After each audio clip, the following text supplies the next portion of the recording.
Hello, everyone. Thanks for joining us. My name is Dr. Okokon Udo, and I'm the director of the Master's Program in OD and Leadership here at Fielding Graduate University.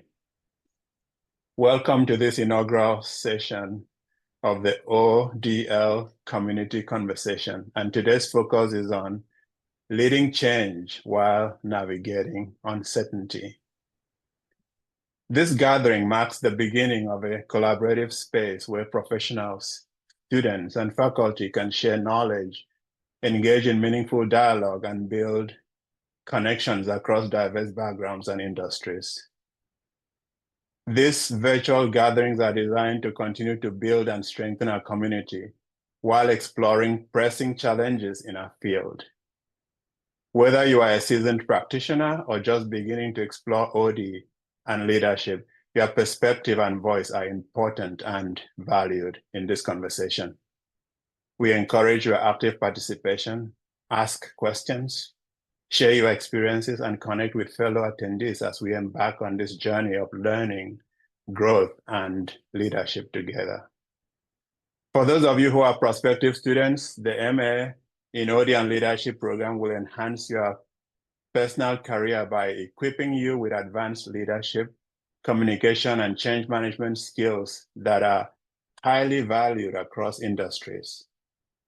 We prepare our graduates for leadership roles in business, healthcare, education, nonprofits, and more, with the ability to inspire teams, drive organizational change, and solve complex challenges. Our program emphasizes people-centered leadership, strategic thinking, and emotional intelligence, making you a more effective and confident leader. Earning this degree has opened doors to higher level positions, increased earning potential, and expanded professional networks.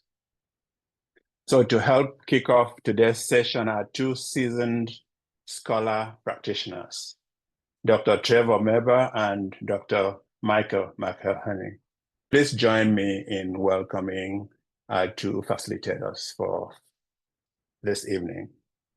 So I now turn it over to you, Trevor and Michael. Fantastic. Thanks, Okakon. Hopefully you're seeing dynamic duo. We'll try and be as dynamic as we can for everyone here. We're definitely a duo. Just going to share my screen in a moment here. Hopefully that's showing up for everyone. Welcome. As Okakon mentioned, this is something we thought we'd pilot and try out here as good OD scholar practitioners and trying to walk our talk. We thought, let's try something a little bit different. I know our program and seen a lot of familiar faces and names. Great to see some of our alum and saw at least 3 or 4 of our current students and a number of other members from the fielding community. And some of you I know are also curious to learn and hear more about fielding. We realized it'd be really helpful for people to have a way to engage with fielding and learn a bit more, a lot more about our institution, about our programs. So the intention here is very much to create a community space and community in the broadest sense. If you like what you're seeing today, invite your friends, invite others in the future. We plan to have this as a recurring series. If you have feedback for us, we're glad to take it. And I think ultimately, and I know Michael will elaborate on a lot more of this coming up, but I think we're realizing the times we're in, and this particular topic you see on screen here, leading change while navigating uncertainty. This is not a solo act. It's not even a duo act. This is a collective effort, I think, to find our way through these tumultuous times. And there's a lot going on in the most macro sense when you think geopolitically, climate, so many other pressures and changes. But even on a micro level, there's a lot swirling for a lot of people, personally, professionally, and so forth. Just before I turn it over to Michael, and he'll share a bit of an opening around our framing for the day here. We've covered off the introductions, give everybody a quick sense of what we're going to be doing during our time here. We do want this to be very much a conversational space, a community building space. So There's not a lot here. We're going to be taking off the professor hats in a hurry here. Not a lot of slides, not a lot of content, but do you just want to ground ourselves and land in this question of what is the world in today's terms, April 24th, 2025. What is VUCA? Some of you may be familiar with that term. I know our students and our alumni have been through our program, know a lot about that. And then we'll spend a bit of time off in breakout rooms. Michael and I will jump around, talk a bit about OD competencies, and then we'll pull it back and have just a large room discussion here. I know there's 42 of us logged in right now, but we'll create some ways for people to raise their hands, unmute, use the chat window on that, just about how do we respond to that, and then some time for final reflection. So, Michael, any quick thoughts? I have a slide for us on the VUCA piece, but yeah. Well, I am right now in the midst of VUCA. I'm experiencing it in the moment. I'm here in a hotel outside of the Denver airport after a significant number of delayed moments. And I'm happy to be here. I'm happy to have free Wi-Fi and be able to connect with you. Although I got to say that, my current circumstances are suboptimal. And that may be true of a lot of folks. And another thing that I'm just so profoundly impressed by is looking down this participant list. Feels like one part a opportunity to get to know all sorts of new people. When I look at where people are from, there's an incredible amount of diversity of origin here in terms of countries represented. I saw Randy, for example, who is from Guyana. Not a lot of people from Guyana, right? And yet here's Randy leaning into investigating the possibility of an ODL program.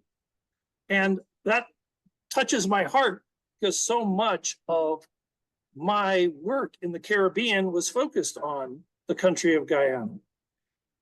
And it was during a time of incredible amount of societal disruption. It was the time where HIV and AIDS was becoming known as a scourge on the planet, and millions of lives were being lost across our entire planet. And I look at the time that I spent in Guyana, which was 2.5 years near the Essequibo River, and so happy that in the spirit of all that chaos, in the context of that, people stepped forward and brought their very best selves. We had 100 leaders at one time there in Lake Mainstay in Guyana, and they were all completely dedicated, not just to recognize the issues of HIV and AIDS, not just sitting in the problem, but working diligently together to be able to derive solutions. Again, not in general, but the solutions that were necessary for the country of Guyana. So I just wanted to speak to VUCA by providing this example of how these opportunities for ODL practitioners to step in and provide huge amounts of value are always available to us, because there's always a degree of volatility, uncertainty, complexity, and ambiguity somewhere in the world. And I know it's easy for us to look at our current times and say, wow, we're in a period of significant disruption. Somebody described what's happening in the United States right now as a creative disruption. Well, I would love to hold it as a creative disruption. I'm seeing the disruption side. I'm not so much seeing the creative side yet. And yet it is always there at the threshold, available for us to grab onto and to exercise the unique forms of influence that we as OD practitioners can bring to complex challenges, complex problems. We know full well that whatever happens just in North America in relationship to the current disruptions and all the repercussions that kind of flow across the globe, we know that these times are temporary and actions are being taken in such ways that, again, a lot of people are experiencing as disruptive. And what I know, having been in this career field for nearly 4 decades, that at the end of a disruption is an opportunity to look at what is working, what's not working, and what opportunities are there for us to kind of take the lemons and make lemonade, right? Take the conditions that may be hurting people and turn those around to be able to create an opportunity for improvement, but not just improvement in the way that we used to think about improvement, meaning, adding more to the bottom line or creating a degree of efficiency. But we're also emerging into a period where we recognize that the happiness of every single being on this planet really matters. And we're interconnected and we feel each other. And I hold that there is a revolution underfoot that's quiet, and that is a revolution of empathy, which occurs on the other side of a disconnect from the feelings of others, right? In recognizing the cycles of change. So I hold this opportunity to be in conversation with you. I hold this opportunity for this particular time on the planet to be a significant one, to be one where the opportunities for those of us who learn organizational development and leadership are going to be able to provide the value that is necessary to move from disruption to the next wave of creativity and innovation and ability to unearth from the chaos that is the beautiful structures that will be liberating for us in creating what's next. So I just wanted to start with just a few opening words and a little bit of understanding of how important this time is and how important it is for us to continue to develop an army of people who can go out in the world and not spread further destruction, but to spread the message of hope and optimism that we are capable of taking any circumstances that are presented to us and turning those into an opportunity for advancement and for greater happiness and greater compassion for one another. So I'm going to stop talking, Trevor, and just kick it back to you for the next step of the process. Awesome. Thank you so much, Michael. And I think, I hope that resonates or, sparks some curiosity, some passion, maybe some thinking, some feeling on the part of everyone here. When you think about this, idea of VUCA, it's a really interesting term. Rolls off the tongue, so to speak. If I remember right, correct me if I'm wrong here, Michael, this came, I think, out of the U.S. military, kind of a war college setting back in the late 1980s. As Okokon mentioned, I teach mainly at an undergraduate business school here, as my undergraduate students would say, the late 1900s. So, back in that time, it was a catchy term, and it's been adopted in a lot of spaces, business strategy, risk management, risk assessment here in the OD and leadership realm. And I think that contextual element, the times we're in, it's a healthy, helpful reminder to say this isn't the first time we as a species, we as humanity have been in these kinds of conditions, not these exact circumstances or tumultuous world as it stands and what brings that. But I think not being an avid historian, but having a little bit of history under my belt, humanity's been here before. I'm sure there was some iteration of VUCA in generations, centuries past. Who knows what the terminology lingo might have been at that time. So I think what we're really hoping today is that we do create a sense of possibility, a sense of open exploration, not getting bogged down by all the heaviness and weightiness of everything that many of us are facing these days. Having said that, whether you are well versed in VUCA, have used it in different ways, different venues, different domains, or this is the first time you've heard these four letters, see them on the screen here, this notion again, the volatility, the uncertainty, the complexity, the ambiguity. Just curious, knowing that we have, I think we're up to 45 in the room, including ourselves. In the chat window, if you had to peg on a scale of 1 to 10, 1 being minimal level of VUCA in your life, your world, your orbit, all the way up to 10 being I've never had this much VUCA surrounding me, swirling with me, through me. Where would everybody on the call peg yourself? And while we're doing that, we have some buffer time here, and we want to shift into some small group conversations coming up. If there's one or two individuals, doesn't matter where you're coming from, what you're bringing here. If you have something you'd like to share on this VUCA perspective that is resonating or complementing or even contrasting, some of what we've opened up with here and what Michael shared, feel free to use the raise hand function, and we'll bring you on screen here. We'd love to hear from everyone here, because again, this is a community conversation. We are hosting this space for all of us.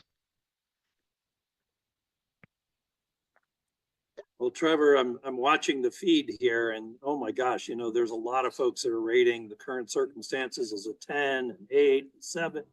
Some folks are at a 5 and 6, but I tell you, the vast majority of them are really, vast majority of our community here is really feeling a lot of that disruption, that chaos, that difficulty in managing current circumstances. Dr. Martin put the number 23 in there. I think it probably could exceed even that. Yeah, awesome. A number is just a number. So Just a number. I don't see anybody unmuting, but we'll leave it open for a moment if anyone would like to chime in and offer a perspective, a thought, a reaction, reflection at this point. Anything into the audience, please. I just please unmuted, go ahead. Trevor. Oh, go ahead, Okokon. Yeah, for so sure. this is Okokon. I consider myself to be a global citizen. So I loved listening to Michael talk about his travels and engagements around the world. The last I checked, there are as many as 120 armed conflicts going on in the world this very moment. Some of us tune into maybe one or two, that are on the TV every day, but just it's so humbling to know that that's what is happening. This is just armed conflicts. So yes, it's a complex time. Beautiful. Thanks, Okokon. Anyone else feeling inclined, inspired to share anything into our community space right now? Well, yes, go ahead. Hi, this is Alexander. I'm speaking to you from Buenos Aires. I'm a faculty in the Human and Organizational Development program here at Fielding, my first semester here. But I'm delighted by this engagement. Wow, this is really needed at this time. Wanted to share, and it just as an offer and as a resource, I have an article in press right now that's called Collective Intelligence for Life in a VUCA World, a Systems View of Change Agency. And if it's all right, I'll put the link. It will be easy for people to access. If that's all right, I'll put it in the chat there, because definitely we need more engagement around this. And wanted to mention that there's so many terms. There's the VUCA. There's also RUPT, which the psychologists are talking about: rapid, unpredictable, paradoxical, entangled. And then there's the BANI, which is a brittle, anxious, nonlinear, and incomprehensible. These are all terms that are coming up now to try to help us get our head around this level of entanglement and complexity. But I just want to say it's very needed. I'll put the link here, and thank you again for doing this. For sure.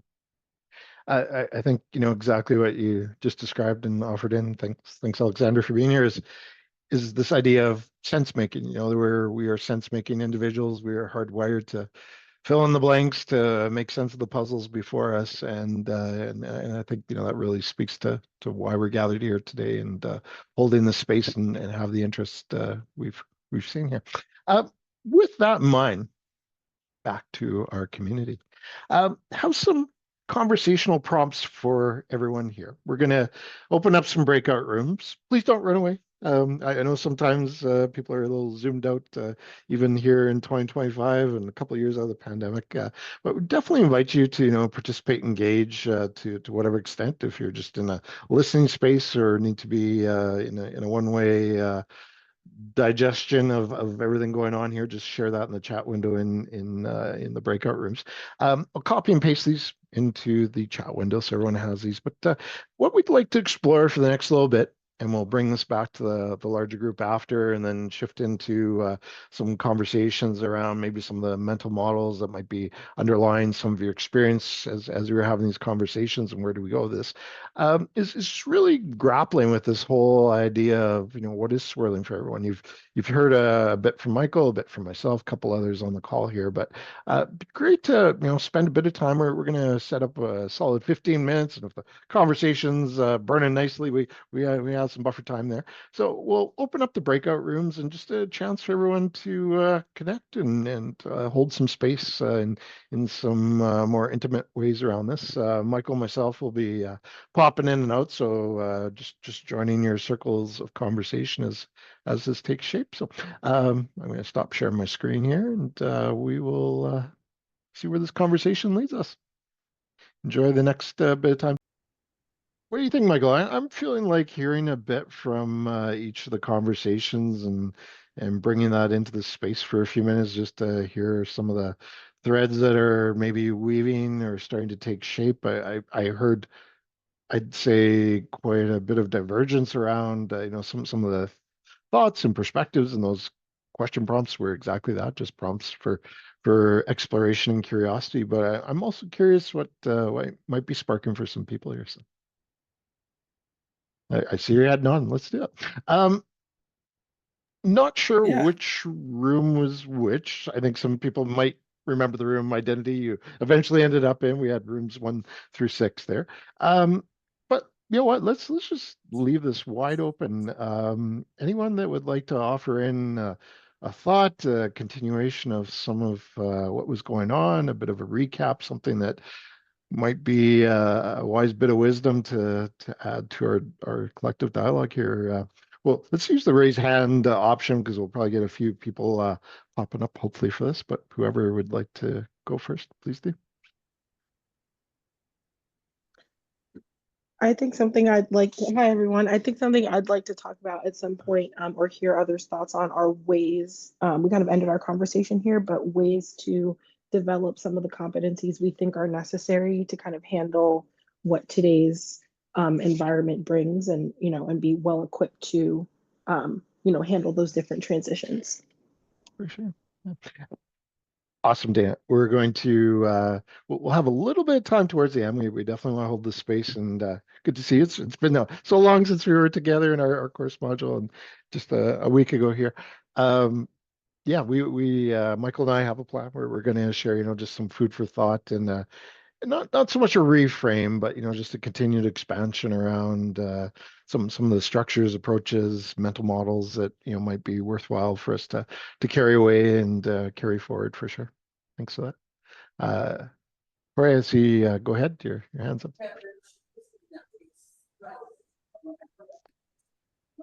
Yeah, Trevor, you came into our room for a little bit.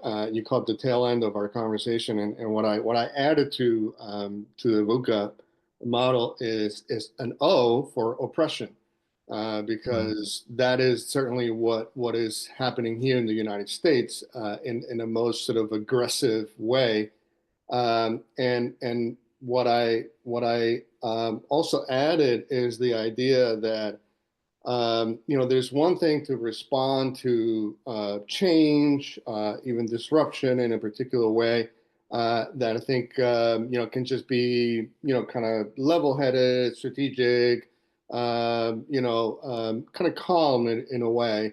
And I feel, for me at least, my reality in this moment in this country, I feel that the world is on fire, and because the world is on fire, it requires a response that goes beyond what we learn in OD, because it's not just a sort of a standard regular situation. It really requires an emergency response that, again, I feel the skills and the the kind of communal response that needs to come out of in response to the reality that we're in is it stretches beyond OD. Hmm. See, so many heads nodding. Thanks for offering that in. It's not even OD plus. We're OD and beyond for sure. Yeah. I love that. I love what Jorge's put out, and I love what Dana brought up in terms of a core question about ways of developing these really critical competencies, and just the intersection between those last two comments, suggests to me that one of the most important domains for us to be able to cultivate in ourselves, and the way to cultivate this domain is by doing it, by actually entering into the spaces where the emotions are being kicked up, where the arguments are being had, where the actions that Jorge described need to be taken. And it's going to require a great deal of emotional intelligence from us to be able to enter into those spaces and be able to continue to engage and express our frustration and anger and loss and oppression, as Jorge pointed to be able to express those things in such a way that has the impact that we want to have, but also engages others in working with us in the solution. So for us to be expressive and allow those really powerful feelings to come to the fore, and at the same time bring people towards us so we can engage in the collective solutions that are going to be necessary to truly drive social change in the way that we need to. So I absolutely align and agree. And the way that we're going to develop those competencies isn't out of a book. It's to be engaged, is to feel the feelings and allow ourselves to be in the center of the storm. And every once in a while, kind of reaching out into the storm itself and the high winds, and allow ourselves to find ourselves okay and centered and capable of bringing our best selves, because there is nothing else that's going to be necessary than our best selves, right? Nothing's going to be adequate other than our best selves to enter into. So my energy is really kicked up right now by what Jorge said. Yes, absolutely. I'd like to kind of move the baton to Miguel. Love to hear what you have. Thank you. I really love your energy. I mean, that was powerful, and thank you, Jorge, as well. One of the things that I just wanted to share, something that, the discussion in our group was about dialogue and about asking, how do we ask questions? And then we moved into how do we ask questions about the questions we're asking? Because maybe we've been asking the wrong questions. And I think this is one of the things that we began to look at as a competency, how to question the questions that we've been asking, because we may be making assumptions, and how do we examine our assumptions? That is one of the things about, part of the learning organization. This is a skill, but how to ask those questions about our assumptions and question our own questions. We had a good discussion in our group. Thanks, Miguel. Erica, over to you. All right, thanks everyone.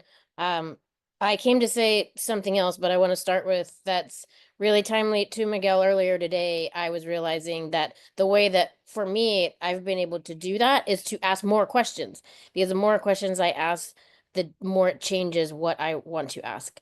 The other thing I wanted to just make a point about what I put in the chat. I know as soon as I put that, the conversation, it was very somber. So I just wanted to make a note that to stay motivated sometimes through these very difficult things. It's like a shift in perception. Our team talks about it's not the work is not boring. We stay challenged. We continue to have things to work towards. And sometimes also you just need a little bit of levity, but just came to say that. Michael, I'm curious about something, well, the discussion that we had earlier, and then something that you said. What happens when you invite people into this space where we're, you know, leaning into our emotional intelligence. We might be asking different questions, to Miguel's point, or questioning our questions, and we're met with resistance. When we're sitting in a practitioner role, how can we shift the room or the person out of resistance and put us back into forward motion? Is there a way to do that? One of the things that comes up for me, Angela, when you say that is, do we need to shift somebody out of resistance? What if we need to heighten the resistance? Okay. What if we need to accentuate it and really allow it to be fully expressed? Because in the context of organizational change, for example, there was a time when we saw resistance as a problem. That's not the way we're thinking about organizational change forms of resistance in our current reality. We go, no, the resistance is really important for us to lean into and learn from, and to take the resistance as possibly the source of an incredible set of questions, right? And the resistance allows us to challenge the assumption, as per Miguel and Erica last comment. Mm-hmm. So I would love for resistance to be held constructively. And every once in a while, we understand resistance just for the sake of resistance without any productive ends or any constructive intention can be just disruption, right? But I would hesitate to label it as such until we find the kernels of learning and possibility in resistance. No. Well, you know, we talked about the polarization that kind of exists in our society right now. And Buki made some great comments, like she has her hand raised, about that seeping into the workplace. And so when I'm thinking about the resistance that we may encounter, it's about these larger issues of even sometimes humanity. And so I think it's brilliant to kind of frame it in that way, because even in those tight situations, there is still a kernel to be found about how we think of truth and about how we want to move forward in whatever truth we deem the appropriate one.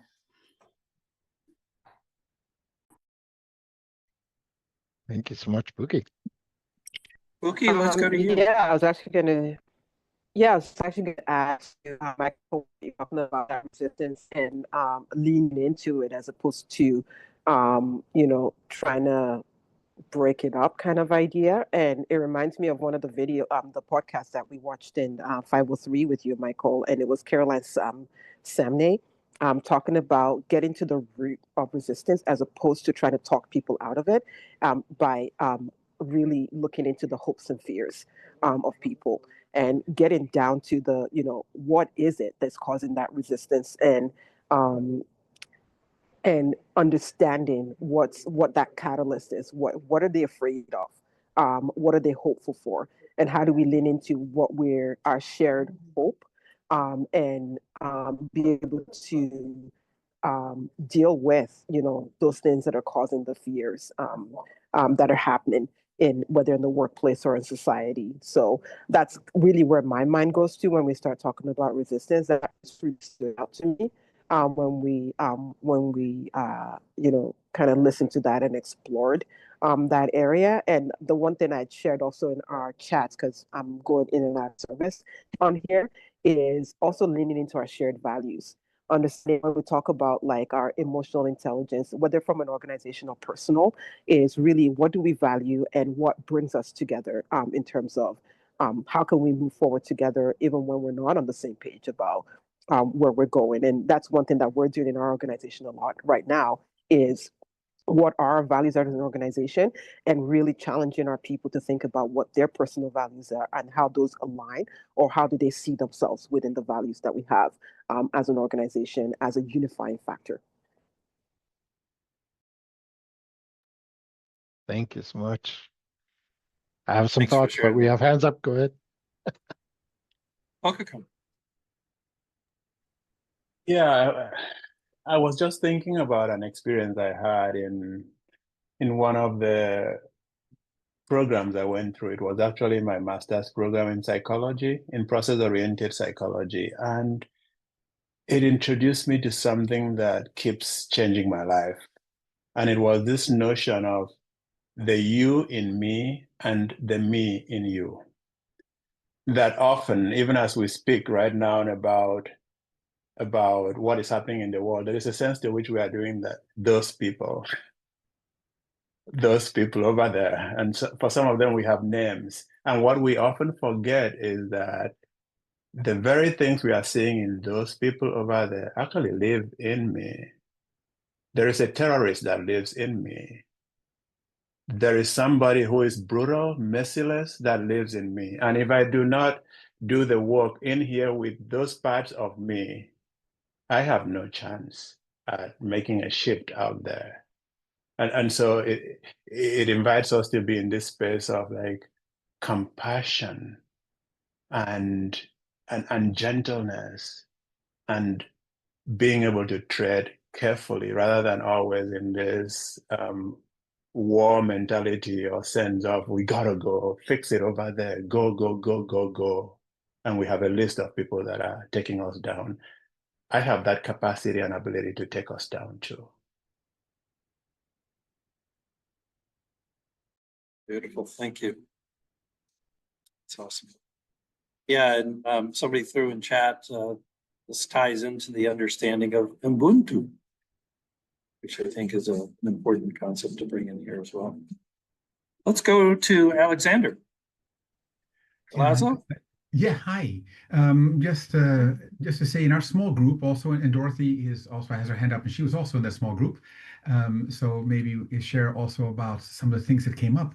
One of the things that really struck me was actually something Dorothy was talking about, was a safe space and a place where we can be okay to be ourselves. And we were talking about how fielding provides this kind of environment, a place where we can have this conversation and others, and even hard conversations, but it's safe. And it made me think about how in this VUCA world, I know that just a few months ago, I was kind of on this seesaw between waking up in the morning and feeling hopeful, like, oh, what a beautiful world this is. The sun is shining and there are birds, that kind of thing. It's like, wow, I'm in love with the world. It's great. And then waking up other mornings and feeling just fear. What's going to happen? I don't know what's going to happen. It seemed very, very much like a VUCA living in me. And I was kind of bouncing back and forth between fear and hope. And it was not helpful, because obviously, but I mean, I kept not knowing which way I'm going to wake up. But then finding safe places like this, a place where I am safe to be brave, where I can be courageous, and I know I'm not going to be, all sorts of things could happen to me, right? But I don't even know what kind of things could happen, but in a place where I can be able to make mistakes and to try things out. And I think responses to the VUCA world call on us not just to repeat old formulas, but to explore new ways of interbeing, of Ubuntu, right? And so we need to have these safe places. And Angela, for me also, it's a lot about how can I help, be the change I want to see? How can I help be those beautiful, safe places, or provide through my own little way, whatever I can do to help make this a safe space, because it just means so much to me. I know I can thrive better in those places. So anyway, that was a big thing for me in this conversation. Thank you, Alexander. And then go over to your group mate, Dorothy. Hi. I think this conversation is really important, and want to very much thank Trevor, whom I know very well, and the co-partner who I don't know you at all, who co-sponsored or who's been part of this. I'd like to just share a couple of things. I think that with all of this, I agree with safe spaces. I also came to fielding over 30 years ago because of my background in systems and computer systems, developing computer systems, but also in systems theory and chaos and complexity. And there are a couple of things in chaos and complexity. One is that it's inherently unpredictable, that whatever we think is going to happen globally, locally, we very well may be wrong. But there's an acceptance of complexity. The other piece, though, I think, is that even the smallest shift in one person can have immense circumstances. And that is, to me, one of the most important things that I've heard or that I've learned is that of listening to the others, knowing that we are each unique. We're very different. The variation is a really core part of the miracle of life, and that we all have within us, as Okokun said, the good and the bad. We also have the choice of whether we're going to be acting with the good heart or with the terrorist heart. That's the one thing we can control. I think another thing that we can control is whether or not we are so busy asking questions that we stop listening to others with who have very different questions, who have very different ideas. We all, I agree that the values may be very similar, but if they are in different priorities, then that can lead to massive disruption or massive anger and fear. It's the brother against brother, sister against sister. And that being able to accept variation, being able to listen and listen in a respectful way, to put aside put aside our emotions and put ourselves into that listening mode. And one other piece I think is so important now is that we really go beyond our own experiences at the same time as we're in the way we act day to day with the other is so important. But it's also important to understand history, to as much as we can about the perspectives that we hear on different histories, because the histories are always biased, of course, but to see the ebbs and flows and being able to do so with a heart that is strong and without allowing ourselves to be dominated by the fear and the anger.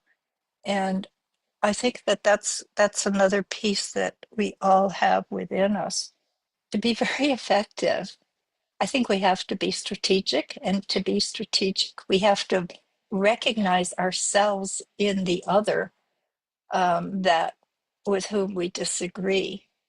And by recognizing ourselves, and yet being able to stand apart, we're able to devise strategies that can be most effective when we are most one with the other with whom we disagree. So all of these together, I think, are something that hopefully the people here who have fear, so much fear and stress, of course, that's what this world is.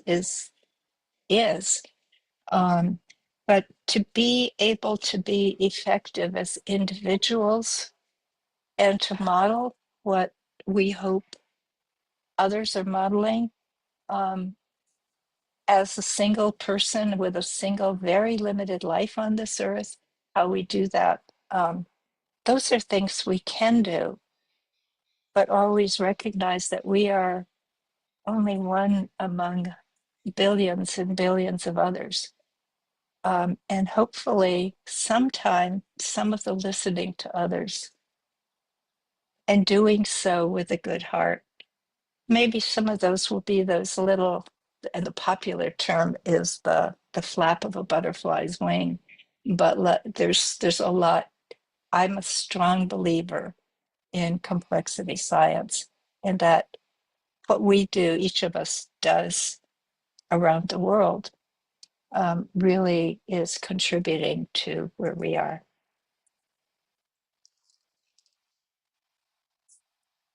So well said, Dorothy. Thank you so much. What a gift. What a gift of getting us to recognize our small gifts that we can contribute to the world in the spirit of Margaret Mead. Right? Small group of people. It's the only thing that's ever changed the world and the only thing that ever will. So thank you. Let's go to Dana. And then I think, Trevor, we're probably pretty close to beginning to summarize and shut down. So Dana, you're the last person to speak. So. I just want to thank everyone, but Dorothy, you just dropped some amazing gems, and I think it really resonated on so many points, because I think you were talking about empathy, but also you were talking about, you know, the responsibility of educating yourself, and also you mentioned history, and I think that and I love that Buki put that article in the chat, because I was actually going to shout her out and say that she shared that in one of our modules. I think it might have been 503.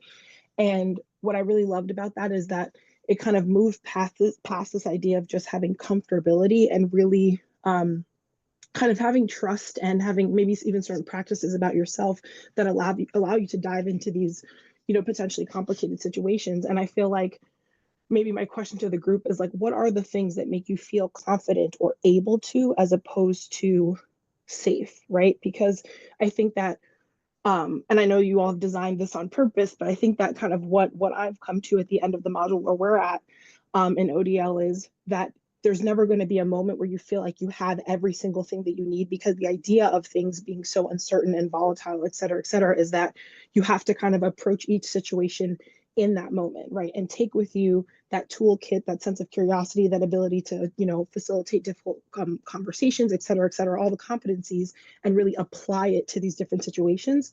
So I'm wondering, for us as like either current or developing, or I mean, because we're all always developing practitioners and learners, like what does that feel like? What does that really look like?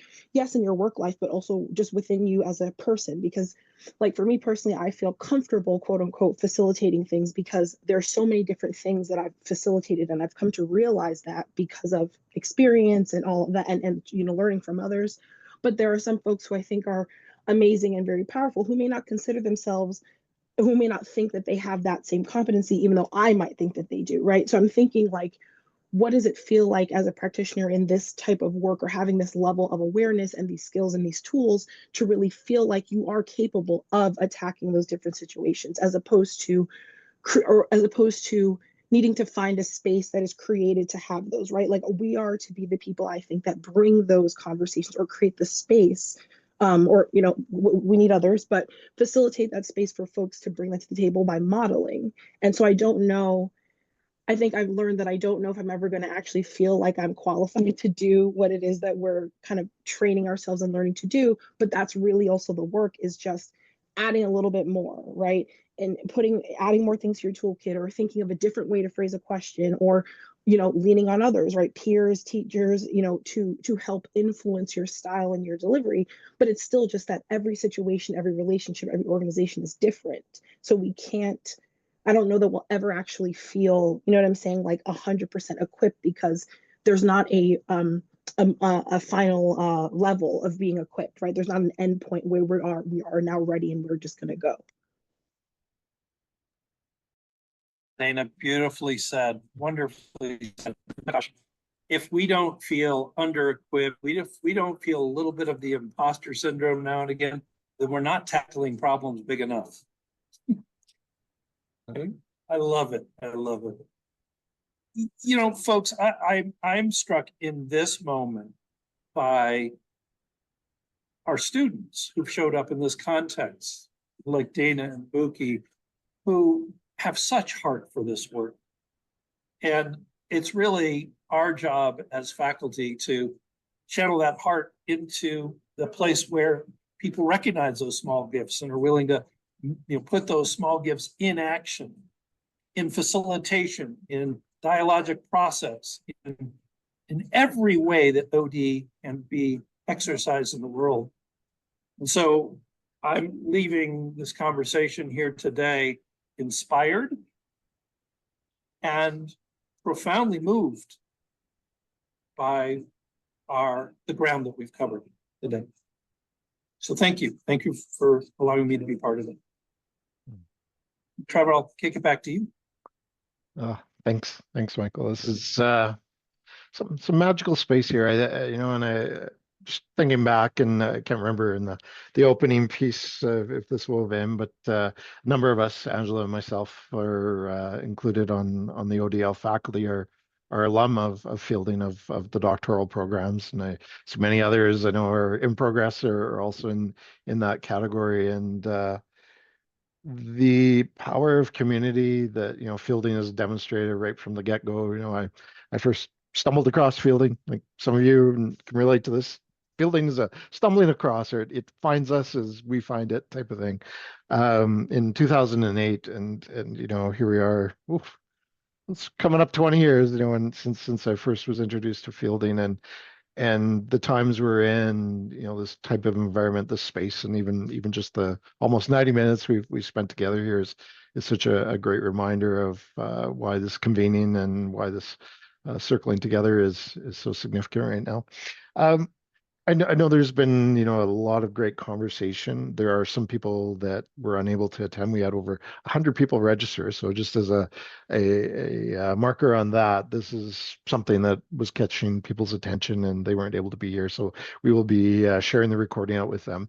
The other thing I'll offer is to pull a synopsis, a very well-crafted and thoughtful, mindful synopsis of some of the chat items, just to share out with those that weren't here. So we'll protect the confidentiality and the space that we're in here, but there are some great links and so forth. We'll make sure those get shared out. And Michael and I will, share a few other elements as well.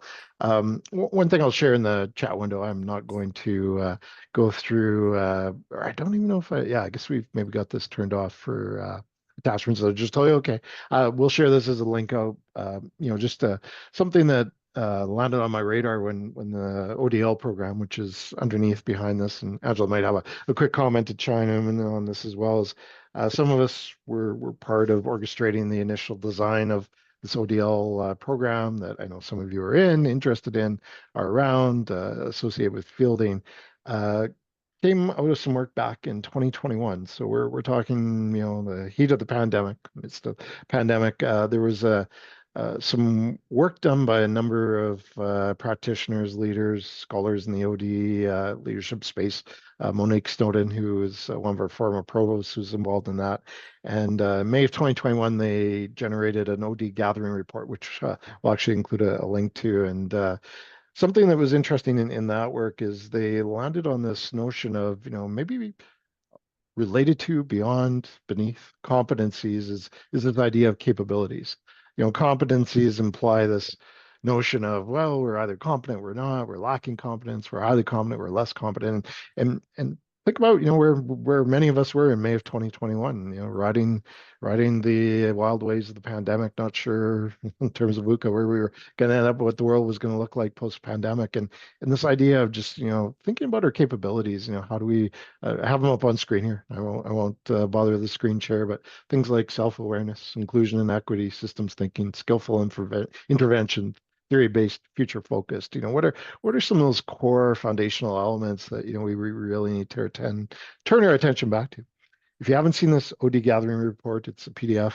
It's pretty much in the semi-public domain, so there's no concerns with tracking down. We'll share it out with everybody. But Angela, I just want to give a shout out to, has also been one of many individuals helping orchestrate behind the scenes, helping with a lot of the work. You're seeing the fruits of the labor here. So thank you, Angela, for that. Any quick comments, thoughts, Angela, as we tie off? And Caroline, anybody else that wants to offer any fielding perspective on anything here? How could we follow you guys? You nailed it. It's We done. are all following each other in a circle right now. That's perfect. Fantastic. I just Very well wanted, done. I did Sorry. want to just say, thank you everybody for joining this conversation. We hope you all found it insightful and valuable. I hope it helped you connect with each other and expand your understanding if you're new to the field of OD. If you're not so new to it, I hope it gave you an opportunity to just chat with other like-minded individuals in this learning space. And just a shout out, for our prospective students that are on, thank you so much again for joining us to learn more about the program, about the fielding community. If you are interested in learning more about our specific programs, I invite you to explore our event calendar. We'll put it in the chat right now. There's tons of information sessions you can join, and I hope we have another session like this soon in the coming months that you can participate in. Thank you. Thanks, Caroline. Thank you again, everyone. Hope this reverberates and reinvigorates everyone beyond our 90 minutes here. It's so great to meet many of you for the first time and be back in community with many of you as well. Thank you for your time. Thank you, everybody.